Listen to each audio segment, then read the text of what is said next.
What is continuous improvement? In this video, you're going to learn the keys to implementing a continuous improvement system, and you'll learn why you need it in your organization. There's also two key things that every continuous improvement system or program must have for it to work, and you're going to love it when you hear those two keys. So stay with us for a really awesome outline because we're going to jam out right now.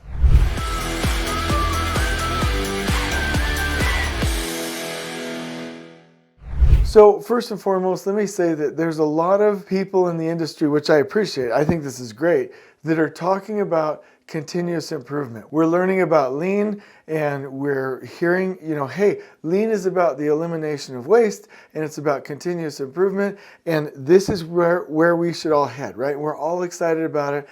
Everybody's talking about it, but there's some specifics that can help you. So if you want to take this from kind of a general thought pattern to a, hey, this is how I can actually do it, you've come to the right place. So continuous improvement is not just about the small incremental changes that you can make, because it definitely is about that, but it's also about the strategic changes you make, and in addition to the little things, it's about a mindset, it's about a habit, it's about a way of being. And so I really am excited about this video. I'm going to take you through an outline to start for some of the things that you should remember, and then I'm going to tell you what it must be built on in order for it to work. So let's go. So continuous improvement obviously means that we're improving the service, the product, right, the process or the system, whatever it is we're doing at work, we're improving it. And again, that can be large changes, small changes, or changes that come from natural habits. Like you would read in Paul Akers' book, 2 Second Lean, right? But continuous improvement is key so that you can stay ahead in the market, so that you can wow your clients, and so that you can always be developing and making things easier on you, which also increases your profits. So when you're talking about continuous improvement, let's start by remembering item number one, which is respect for people. I want you to remember that when you are implementing continuous improvement, it's not, and this is huge, I'm so glad you're here on this video with me, that it's not just people like a leadership team in an office deciding, hey, this is what change I want, and shoving it down the throats of the people in the organization. Continuous improvement is all about talking to the people in the organization. So your folks who are boots on the ground, who are doing the processes, working in the systems, delivering the product, the people who are working on the front lines, who are actually using the tools like boots on the ground, are the people who will come up with the best ideas. So respect for people really means that we're listening to them, we're garnering their wisdom, we're taking it seriously, we're attempting to either implement a suggestion that they give us directly or listen to their feedback and improvement that addresses their concerns specifically. So respect for people should always be a part of your continuous improvement system. Don't just think of ideas over in a conference room or in your ivory tower or your castle or as a leadership team. Always do it with the people, boots on the ground, and respect their opinion because they are the ones that know. We just have to draw it out of them. 2, you have to go to the Gemba, which means go to the place of work. Not only will you talk to your people as a part of your continuous improvement efforts, but you will also make sure that you go to the place where they are working and actually see. We've talked about Ono circles from Taiichi Ono, where he would draw a circle on the shop room floor or the factory floor and have that individual who he was teaching literally stand and watch. And after a couple of hours or a day or so, and some fidgetiness, I don't even know if that's a word, but after like standing there, he'd be like, no, really see what's going on. And then you see, oh my gosh, what the problem I thought was happening, that's really not the problem. The problem is actually here, right? So if you go to the place of work, you'll actually see what's really going on with the people really doing the work. 3, if you want a continuous improvement system to work, you have to 5S and eliminate wastes. You have to, because nothing can be improved in a chaotic environment. So I learned this from Paul Akers, and it's absolutely key, right? If your company or your operations are always doing this, then wherever you try to improve along that line or in that system, it's really not going to work. You have to have a stable standard. You have to have stability, right? You have to have a stable environment. And then when you improve, you can step up and step up and step up and step up. So you can't improve unless you have stability, right? And we've talked about that before. So number 3, always have stability. Number 4, standardization. I really want to stress that in addition to stability, where it's clean, safe, and organized, and everything is in its place and everything has a place, right? And you're eliminating or removing waste, that you should also have standards. Like, this is how we do a thing. Because that standard, FBA, or followed by all, will then create an environment where you can see what's not working, and then guess what? You update the standard. So continuous improvement is the house built upon the foundation that standards built. Every organization that wants to implement continuous improvement must have visual standards. Number 5, once you have standards and that stability, then you focus on eliminating waste. And you remember that wastes are overproduction, excess inventory, motion, transportation, which then leads to defects, which then you have to fix, which is overprocessing, waiting, and not using the genius of the team. So because you have a stable environment, and if everybody knows and has those 8 wastes memorized, then you can start to see and remove waste by making adjustments, but large or small, it's totally fine, but making adjustments. So there's 2 others in that category of waste that I want to mention. It's waste, overburden, or unevenness. So if you see any of the 8 wastes, or people or equipment being overburdened, or if you see unevenness like starts and stops, you as a part of your system must begin removing those so that you can add more value in the value stream. The 6th thing that I want to mention is PDCA. We will link you to a video that we did specifically on this in the description below, but it's plan, do, check, act. So the plan, hey, this is what we're going to do, is your standard and your stable environment, right? This is your plan. Then when you go do it, and remember, followed by all, right? Do it consistently, right? Then you can go do, and then you can check it. So PDC, C is check. Check it and say, hey, I'm checking with the people. I'm going to the place of work, and I'm going to see if this is working. And then if it's not working, then the 4th letter, PDCA, is act or adjust. So then you make small tweaks to get that upward incline, that upward trajectory towards continuous improvement.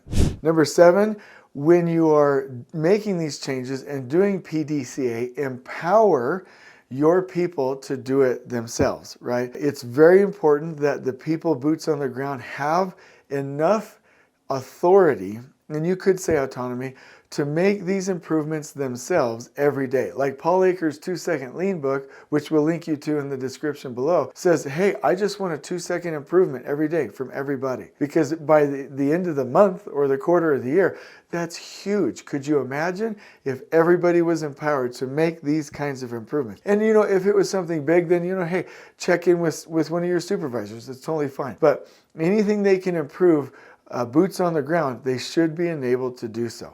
8, and you're going to love this one, customer focus. Everything you do should be heading in the direction of having a more connected customer focus, or focusing on what the customer needs, right? So we're not improving just randomly, right, and doing all these things all over the place. We're understanding what is the voice of the customer, what are they telling us, what do we need to do, and how do they want us to do it? Like, what are the expectations? And then our continuous improvement isn't just aimed at better, better, more, more, more. It's right, oh, this is what the customer wants, we're closer. This is what the customer wants, we're closer. This is what the customer wants, we're closer, right? So everything we do should be heading in the direction of an increased customer focus and being able to deliver on that focus. Number 9, I want you with your continuous improvement efforts to always keep a long-term focus. It's really hard to accomplish really, really big things that sound overwhelming, but what's really cool is when you can break that down and have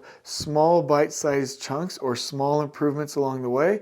And then after a quarter or a half of a year or maybe even 2 years, you're like, oh my gosh, we've come so far. So Make sure that you have a long-term focus and that you don't try to bite off too much or you don't start too late and get complacent. Really work in small increments towards a long-term outcome. I promised you I'd give you 2 keys to make your continuous improvement effort successful, and I'm going to do that. But first, let me say, if you like this content, if you're like jamming out, if you are really enjoying this, please like and subscribe to the channel so we can get you more, because that's what it's all about. So the 2 keys are this. If you don't have the stable environment with standards, with a customer focus, then you don't have the 2 slices of bread around your continuous improvement sandwich, okay? You cannot improve anything without a stable environment, and you're not improving the right thing unless you have a customer focus. So in that continuous improvement sandwich, if you want that thing to be delicious, always have standards at the bottom and a customer focus on the top, and you're going to be jamming. And that's actually the problem. Most lean consultants come out and say, let's start a continuous improvement program, and they keep talking about it. But in construction, what people don't know is that that will never, ever, ever start until you respect people, have a clean, safe, and organized environment with standards where everybody can see as a group, know as a group, and act as a group, and know what the customer wants. Then it can happen. Then you will be really, really successful.